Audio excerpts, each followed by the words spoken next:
অখণ্ড ভারতের পবিত্র ভূমিতে ছড়িয়ে রয়েছে ৫১টি শক্তিপীঠ, কিন্তু এইসবের মধ্যে এক অন্যান্য নাম পশ্চিমবঙ্গের তারাপীঠ।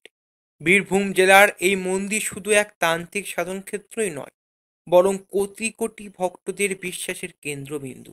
আজ আমরা জানব মা তারার রহস্য, ইতিহাস আর অলৌকিক শক্তির কথা। পুরাণ অনুসারে সতীর দেহখণ্ড যেখানে পড়েছিল সেগুলি শক্তিপীঠ নামে খ্যাত।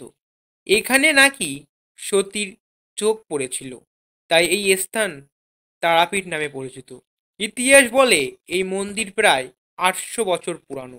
আর এই তারাপীঠ মানেই সাধক বামাখ্যাপা, তারার প্রকৃত ভক্ত, এক তান্ত্রিক সাধক।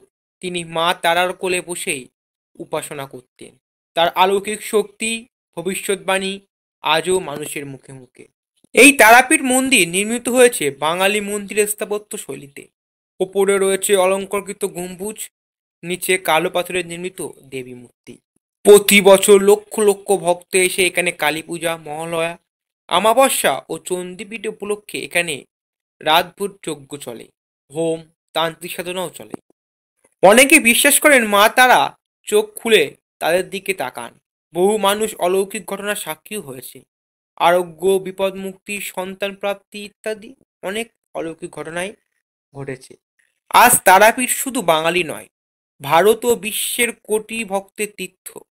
রেল, সড়ক ও আধুনিক হোটেল সুবিধায় অনায়াসে পৌঁছে যাওয়া যায়।